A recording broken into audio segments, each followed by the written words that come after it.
Voilà, les États-Unis qui font leur grand retour aussi dans l'OMS. L'annonce a été faite hier par l'immunologue et désormais conseiller sur le Covid, Anthony Fauci. Alexandre Andorra, bonjour. Vous êtes politologue spécialiste des États-Unis. Merci d'être à nos côtés pour tenter de décrypter ce qui va arriver dans les heures, dans les jours et les semaines aux États-Unis. Ces annonces font partie des décrets très symboliques, finalement, qui ont été signés hier. Le ton est donné. On va changer complètement de style. Mais dans le fond, quels vont être les gros changements réels à attendre aux États-Unis? Oui, bonjour, et merci de me recevoir. Alors, effectivement, le style va changer et a déjà changé. On l'a vu hier dans le discours d'inauguration. Je pense que si vous comparez les deux discours, c'est assez frappant. Mais dans le fond aussi, de toute façon, ne serait-ce que sur le principal point qui est sur la table actuellement, donc la pandémie de Covid. Les États-Unis, vous l'avez dit, sont très frappés avec plus de 400 000 morts déjà.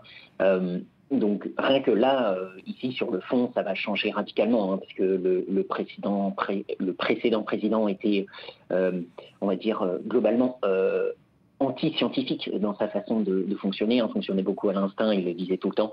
Là, normalement, on va revenir à une façon de fonctionner beaucoup plus scientifique sur les preuves.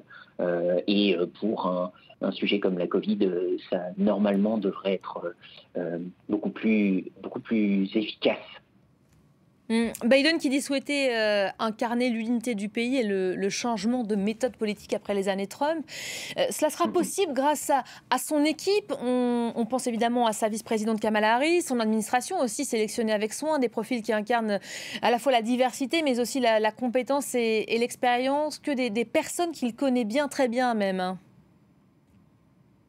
Oui, tout à fait.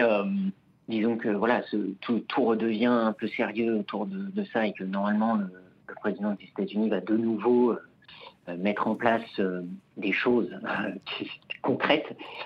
Après, voilà, donc il a exposé ses 4 priorités hier, qui seront donc la Covid, comme on en parlait, la crise économique qui est associée à cette pandémie, également l'écologie et toute cette transition écologique qu'il veut mettre en œuvre. Et comme vous disiez, la dernière des priorités, qui sera peut-être limite la plus dure, qui est de simplement soigner ce pays finalement qui est extrêmement divisé, comme on l'a vu à la fin du mandat Trump.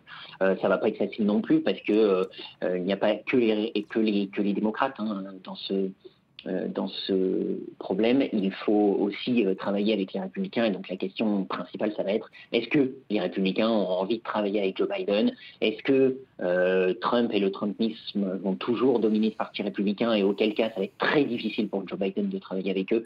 Donc tout ça va être très important à regarder dès le début. Merci beaucoup Alexandre.